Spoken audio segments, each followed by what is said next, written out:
Zvakanaka sabu ndofunga tiri vana venyu tese kusiyana mafungiro haisi mhosva.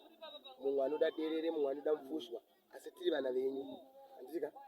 So ipapo ndaingokumbirisa kuti sevana venyu, handika, uyo ari mumba uyu mwana wenyu, isusu wacho tiri kumuperekedza tiri vana venyu. Sabhuku taingochikumbirawo kuti shwa sezvinongoitika pese kana ipindi kana kumba kwedu ndine mukoma wangu anoendeuza inini ndakatondisiya vakatouyawo last week ndakati kurambidzei itai mucheme mumwe wenyu pfekai regalia yenyu ndo mutemo woti kana muchipereka zvakafanana nemahwindi. Mahwindi munoona zvaanoita, anouya nemotikari dzavo vachitawo zvavanoita, handika, havarambidzwi. Zvakafanana nesu ikodzero yedu kuti tiperekedze mumwe, nokuti zvino dai tatoshaika pano maitozobvunza Sabhuku kuti kuyi timu yake yaifamba nayo isina kana kumbouyawo pano. So ndesaka mationawo pano Sabhuku kutenda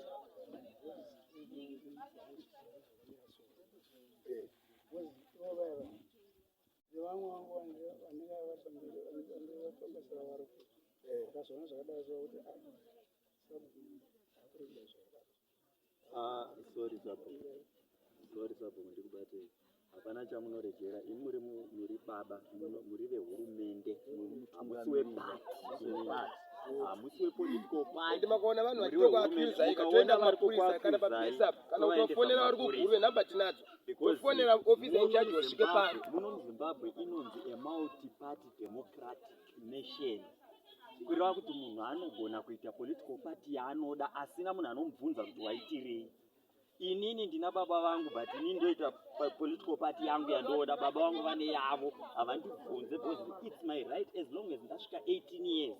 Imi hamuna right, imi njero muri Sabhuku yekuti munondibvunza kuti wapfekerei blue mudunhu rimwe.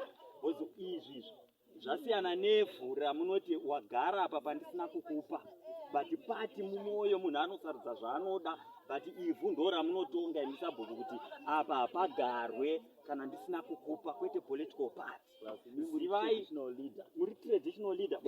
Muri baba vedu tese. Munoza problem yamakuita Sabhuku wangu ndeyekuti maakuchishandiswa semakomizane zano, vakukurijusai value yenyu, vokumhanyisai. Ivo vacho vari kumhanyisai vanofanira kuva vachigwadama kwamuri imimi, because ivhu iri nderema-traditional leaders harisi raED. But imimi zvino muri kushandiswa naED but hamuna chamuri kuwana, muchishandiswa nemunhu ari uko asina power. Imi mune power, hamuitwe zvemavhoti baba.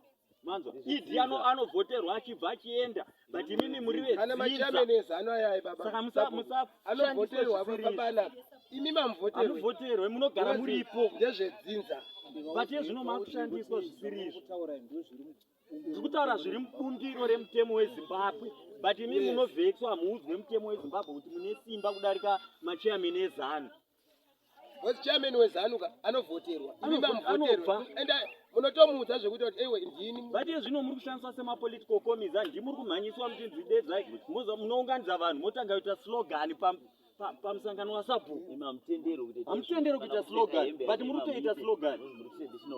Ende makaona vakanzi vauya panapa vakapfeka maregalia avo hativarambidze because toda kubatsirana kuchemawo gamba redu.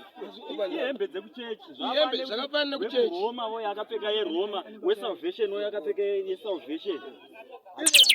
Sekuruka izvo zvimwe zvandiri kubva ndabva kugweru ndafamba neusiku ndakati rega ndinochemawo mumwe wangu wandaifamba naye. Anoona so pachivanhu chedu nepakuitawo kwedu.